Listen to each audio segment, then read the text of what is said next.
What's going on, everybody? My name is Mark Akins, Mr. Challenge Your Perception, and I'm here again with another episode of a little something for your Sundays, brought to you by Gratifying Expressions.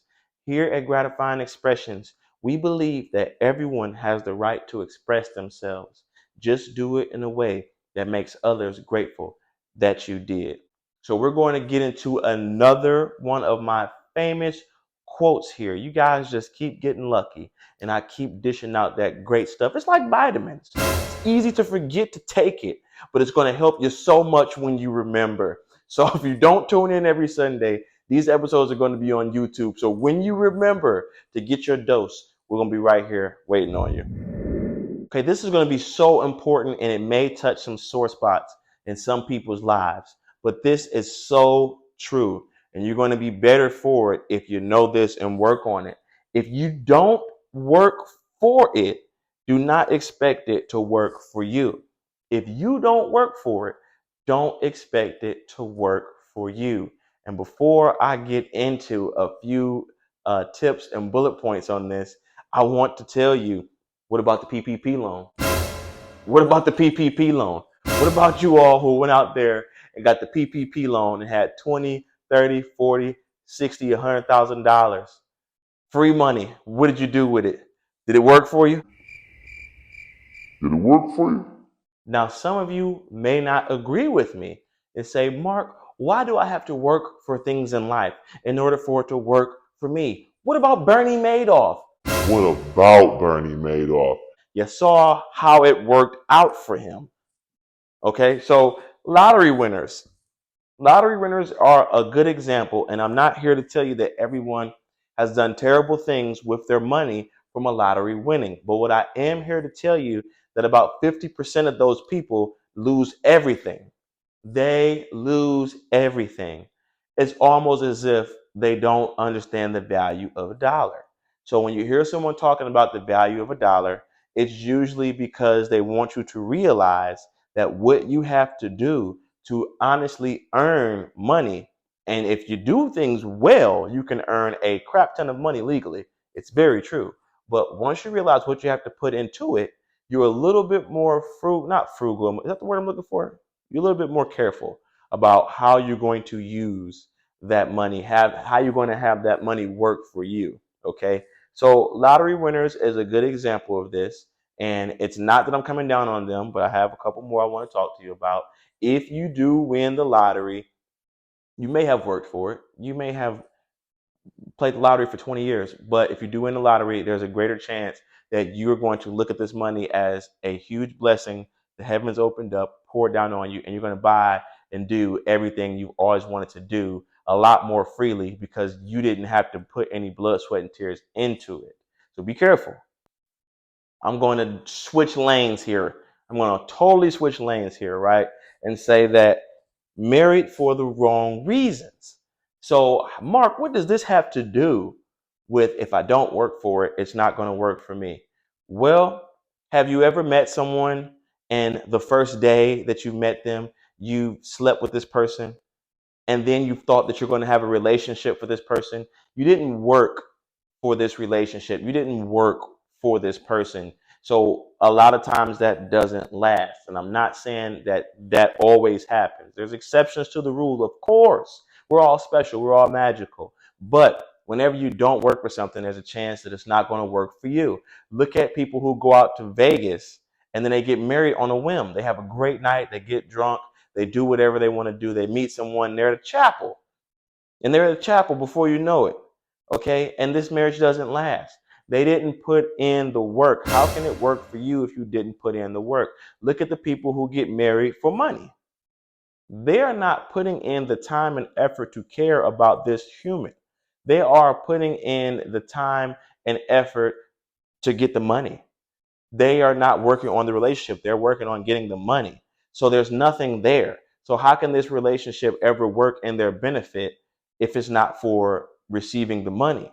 So if this makes sense to you, then you realize if you're going to get married or be in a relationship, whether it's a friendship or anything else, right? Because what do they say about respect? It's not giving, It's earned. Because once you work for it, it works for you. Don't you want a friend to have your back? But usually trust is just like when you earn your respect, right? You have to earn someone's trust. People don't usually just give out trust. And a lot of us who've been burnt before, that's the last thing they want to do is even think twice about giving out some trust to somebody. But once someone has earned your trust, don't you treat them differently? Don't you allow them into different spaces and places within your physical or mental because they've earned that? They've worked for it, so now it's working for them. We are not still on the subject of marriage. I want you to know that. When I say cheating, okay, I'm not a relationship therapist. If you guys do need some counseling though, go ahead and go to cypcomments.com. Maybe I can help y'all a little something, get y'all going, get everything straight with you. But what I'm talking about is education and career. So this is extremely important. This is extremely important because when you cheat on your work, you're cheating yourself. And so if you're cheating on your homework, how are you going to pass the test? How are you going to pass the test if you're cheating on your homework? If you cheat on the test, what are you going to do in the next level of life when you get to the 5th, the 6th, the 7th, the 8th grade, junior, senior, sophomore? Let's say you were successful cheating your way through school. You were totally successful cheating your way through school. You never had an issue. And then you get accepted into the greatest college. Are you going to cheat your way through college? Let's say you successfully cheated your way through college. You are a cheating master. You are a cheating master. You cheated every grade. You cheated college. And now you got to get out into the workforce because now you have a bachelor's or a master's in business administration. You minored in communications. You know, you've always been a straight A student. And now it's time to be a vice president at a huge organization. What are you going to do? What you didn't work for, how's that going to work for you? You tell me. And so that goes into the second thing I got here too, career. Because so many people, they go out and they fake a resume. They have Uncle Johnny, Auntie Ann go ahead and say, yeah, they worked here. They were my employee. They did a great job. Yeah. And so once you cheat your way into a career, what are you going to do when it's time to show up?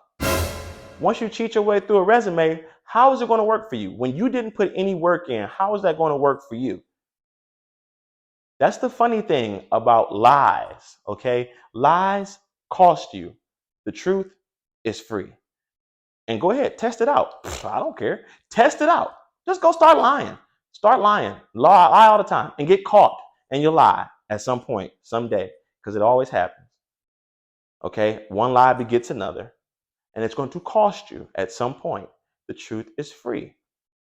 So make sure that you understand that if you don't work for it, there's a great chance that it won't work for you. Don't expect it to work for you. Okay? Hard work beats talent 90% of the time. And that's because a lot of time people who are talented and gifted don't work as hard because they were gifted and talented. What are they trying to perfect? They already have this. So sometimes the people who work hard will pass them on the way to the top or meet them there and have a longer run. The choice is yours, ladies and gentlemen. My name is Mark Akins. I'm glad that you guys stuck around. This has been a little something for your Sundays. Like and subscribe. Share with anyone you think this will be valuable with. And if you guys want to comment to me directly, go to cypcomments@gmail.com. That's cypcomments with an S at gmail.com. Hey, what's going on, everybody? My name is Mark Akins, Mr. Challenge Your Perception. I'm here today to talk to you all about two books that I have put together. My latest creation, 111 Quotes to Challenge Your Perception. It's going to be available on Amazon.com. And while you're on there, you might want to also take a look at Challenge Your Perception of Cold Calling, one of my famous books here. And if you're going to get into sales, or if you know someone who's in sales, or if you have someone whose success is being held ransom by anxiety, this is the book for you. Ladies and gentlemen, these are available on Amazon.com. Again, my name is Mark Akins, Mr. Challenge Your Perception, and I hope to hear from you soon.